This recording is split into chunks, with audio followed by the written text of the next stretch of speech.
ಎಲ್ಲರಿಗೂ ನಮಸ್ತೆ. ಎಲ್ಲರಿಗೂ ನಮ್ಮೂರಿಗೆ ಸ್ವಾಗತ.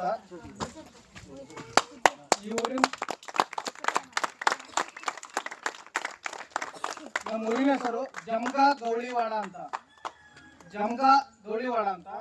ಗೌಳಿವಾಡ ಅಂದ್ರೆ ನಮ್ಮ ಸಮಾಜ ಇದೆ, ಅಂದ್ರೆ ನಮ್ಮ ಸಮುದಾಯ ಅಂತ ಇದೆ ಏನಿದೆ ಅಲ್ವಾ, ಅದರ ಹೆಸರು. ನಮ್ಗೆ ಧನ್ಗರ್ ಗೌಳಿ ಅಂತಾರೆ ನಮ್ಮ ಸಮುದಾಯ. ಅದು ಕೆಲವರು ಲಿಂಗಾಯತ ಬ್ರಾಹ್ಮಣ ಸೇವೆ ಹೆಂಗಿರ್ತಾರಲ್ವಾ, ಹಾಗೆ ನಮ್ದು ಧನ್ಗರ್ ಗೌಳಿ ಅಂತ ಬರುತ್ತೆ. ಧನ್ಗರ್ ಗೌಳಿ ಅಂತ ನಮ್ಗೆ ಯಾಕೆ ಹೆಸರು ಬಂದಿದೆ ಅಂದ್ರೆ, ನಮ್ ಪೂರ್ವಜರದು ಅಂದ್ರೆ ಅಜ್ಜ ಅಜ್ಜಿ ಎಲ್ಲರದು ಕೂಲ ಕಸಬು ಅಂದ್ರೆ ಏನಂದ್ರೆ ದನಗಳು ಸಾಕೋದು, ಎಮ್ಮೆಗಳು ಸಾಕೋದು. ಅದಕ್ಕೆ ನಮ್ಗೆ ಧನ್ಗರ್ ಗೌಳಿ ಅಂತ ಮಾಡಿದ್ರು. ನಾವು ಮೊದಲು ಪಾರಂಪರಿಕವಾಗಿ ಧನ್ಗರ್ ಗೌಳಿಗಳೇ. ನಾವು ಮಹಾರಾಷ್ಟ್ರದಲ್ಲಿ ಇದ್ವಿ.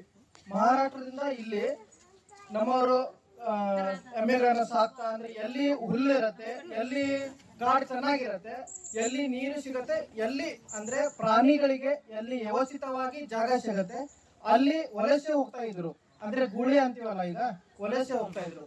ಹಾಗೆ ಮಹಾರಾಷ್ಟ್ರದಿಂದ ಬೆಳಗಾವ್ ಬಂದು, ಬೆಳಗಾವದಿಂದ ಹಳಿಯಾಳ ಬಂದು, ಹಳಿಯಾಳದಿಂದ ಇಲ್ಲಿ ಬಂದಿದ್ದಾರೆ. ಅದಕ್ಕೆ ನಮ್ಗೆ ಧನ್ಗರ್ ಗೌಳಿ ಅಂತ, ನಮ್ಮ ಸಮುದಾಯಕ್ಕೆ ಧನ್ಗರ್ ಗೌಳಿ ಅಂತ ಹೆಸರು ಬಂದಿತ್ತು. ನಮ್ಮ ಮೂಲ ಕಸುಬು ಈಗ ಬೇರೆ ಬೇರೆ ಕಸುಬು ಮಾಡ್ತಾರೆ. ಅಂದ್ರೆ ಈಗ ಪ್ರಾಣಿಗಳು ಹೆಚ್ಚಾಗಿದ್ದಾರೆ, ಕಾಡಿನಲ್ಲಿ ಪ್ರಾಣಿಗಳು ಹೆಚ್ಚಾಗಿದ್ದಾರೆ, ಹುಲಿಗಳು ಆನೆಗಳು ಜಾಸ್ತಿ ಆಗಿದ್ದಕ್ಕೆ ಕೆಲವೊಬ್ರು ಏನ್ ಮಾಡಿದ್ದಾರೆ ಅಂದ್ರೆ ಪ್ರಾಣಿಗಳನ್ನು ಸಾಕೋದ ಕಡಿಮೆ ಮಾಡಿದ್ದಾರೆ. ಎಲ್ಲಾ ಬಂದ್ ಮಾಡಿದಾರೆ ಅಂತ ಇಲ್ಲ, ಆದ್ರೂ ಕಡಿಮೆ ಮಾಡಿದ್ದಾರೆ. ಮೊದಲು ನಮ್ಮೂರಲ್ಲೆಲ್ಲ ಒಬ್ರೊಬ್ರದ್ದು 100-50 ಎಮ್ಮೆಗಳು ಇರ್ತಿತ್ತು. ಈಗ ಹಾಗಿಲ್ಲ, 5-10 ಇದ್ರೆ ಜಾಸ್ತಿ ಆಯ್ತು. ಹೀಗೆ ಇನ್ನೂ ಕೂಡ ನಮ್ ಕಸುಬನ್ನು ನಾವು ಬಿಟ್ಟಿಲ್ಲ, ನಮ್ಮ ಪಾರಂಪರಿಕವಾಗಿ ನೃತ್ಯ ಸಾಂಸ್ಕೃತಿಕ ಸಂಸ್ಕಾರವನ್ನು ಬಿಟ್ಟಿಲ್ಲ. ಅಲ್ಲಿ ಸ್ವಲ್ಪ ಚೇಂಜ್ ಆಗ್ತಾ ಇದೀವಿ. ಯಾಕಂದ್ರೆ ಮೊದಲೆಲ್ಲ ನಮ್ಗೆ ಯಾರು ನಮ್ಮ ಈಗ ಇಲ್ಲಿ ಹಿರಿಯರಿದ್ದಾರಲ್ಲ, ಇವ್ರು ಯಾರು ಅಷ್ಟು ಎಜುಕೇಶನ್ ಇಲ್ಲ ಹೋದ್ರು ಎಜುಕೇಶನ್ ಕಡಿಮೆ. ಆದ್ರೆ ಈಗೀಗ ನಮ್ಮ ಈ ವನವಾಸಿ ಕಲ್ಯಾಣ RSS ಬಂದಾಗಿಂದ ನಮ್ಮ ಎಲ್ಲ ಸಮುದಾಯದವರಿಗೆ ಶಿಕ್ಷಣ ಚೆನ್ನಾಗಿ ಹೋಗ್ತಾ ಇದೆ. ಯಾಕಂದ್ರೆ ವನವಾಸಿ ಕಲ್ಯಾಣ ಬಂದಾಗಿಂದ ಎಲ್ಲರಿಗೂ ಹಾಸ್ಟೆಲ್ ವ್ಯವಸ್ಥೆ ಮಾಡ್ತಾ ಇದೆ. ಕಾಲೇಜ್ಗಳಲ್ಲಿ ಕಾರ್ಯಾಲಯ ಅಂದ್ರೆ ರೂಮ್ ಅನ್ನು ಮಾಡಿ ಕೊಡ್ತಾರೆ, ವ್ಯವಸ್ಥೆ ಮಾಡಿ ನಮ್ಮಲ್ಲಿ ಎಜುಕೇಶನ್ ಅನ್ನು ಹೆಚ್ಚಿಸ್ತಾ ಇದ್ದಾರೆ. ಅದಕ್ಕಾಗಿ ಈಗ ಎಲ್ಲರೂ ಎಜುಕೇಶನ್ ಚೆನ್ನಾಗಿದೆ, ಆಗ್ತಾ ಇದೆ ಚೆನ್ನಾಗಿ.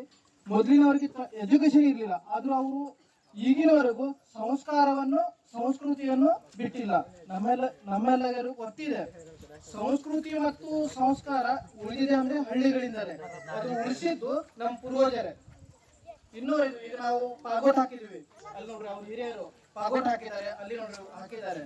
ಅವರು ಯಾವತ್ತು ಅಂದ್ರೆ ನಮ್ಮಲ್ಲಿ ಅದು ಪಾಗೋಟ ಬಿಚ್ಚೋದು, ಈಗ ನಾವೆಲ್ಲ ಕಾಲೇಜ್ ಹೋಗ್ತೀವಿ, ಡ್ಯೂಟಿಗೆ ಎಲ್ಲಾದ್ರೂ ಹೋಗ್ತೀವಿ, ನಾವು ಹಾಕೋದೇ ಇಲ್ಲ. ಯಾವಾಗಾದ್ರೂ ಹಬ್ಬ ಹರಿದಿನಗಳಲ್ಲಿ ಅಷ್ಟೇ ಹಾಕ್ತಿವಿ. ಅದು ಅವ್ರು ಯಾವತ್ತೂ ತೆಗೆಯೋದಿಲ್ಲ. ತೆಗೆಯೋದು ಒಂದೇ ದಿನ, ಅವ್ರಿಗೆ ಸೂತಕ ಬಂದ ದಿನ. ಸೂತಕ ಅಂದ್ರೆ ಅವ್ರ ಜಂಗ್ಲೆ. ನಮ್ಮಲ್ಲಿ ಬೇರೆ ಬೇರೆ ಮತ್ತು ಅದ್ರಲ್ಲಿ ನಮ್ಮಲ್ಲಿ ಪಂಗಡಗಳಿದ್ದಾವೆ ಧನ್ಗರ್ ಗೌಳಿ ಸಮುದಾಯದಲ್ಲೂ. ಆ ಜಂಗ್ಲೆ ಅಂತ ಅವರು ಯಾರಾದ್ರೂ ಡೆತ್ ಆದ್ರೆ ಮಾತ್ರ ಅದನ್ನ ತೆಗೆಯೋದು, ಇಲ್ಲಾಂದ್ರೆ ತೆಗಿಲೇಬಾರ್ದು. ಅದು 12 ದಿನ ಅಷ್ಟೇ ತೆಗಿಬೇಕು. ಯಾವಾಗ ನಮ್ದು 12 ದಿನ ಕಾರ್ಯಕ್ರಮ ಆಗತ್ತೆ ಅವಾಗ ಅದನ್ನು ಹಾಕೋಬೇಕು, 12 ದಿನ ಹಾಕಬಾರ್ದು. ಈಗ ನಮ್ಮಲ್ಲಿ ಹಿರಿಯರು ಇರ್ತಾರೆ, ಅವರು ತಲೆಯಲ್ಲಿ ಅದು ತೆಗ್ದಿಲ್ಲ, ಖಾಲಿ ತಲೆ ಇದೆ ಅಂದ್ರೆ ನಾವು ತಿಳ್ಕೊತೀವಿ, ನಮ್ಮ ಸಮುದಾಯರು ತಿಳ್ಕೊತಾರೆ ಇವರಿಗೆ ಸೂತಕ ಇದೆ.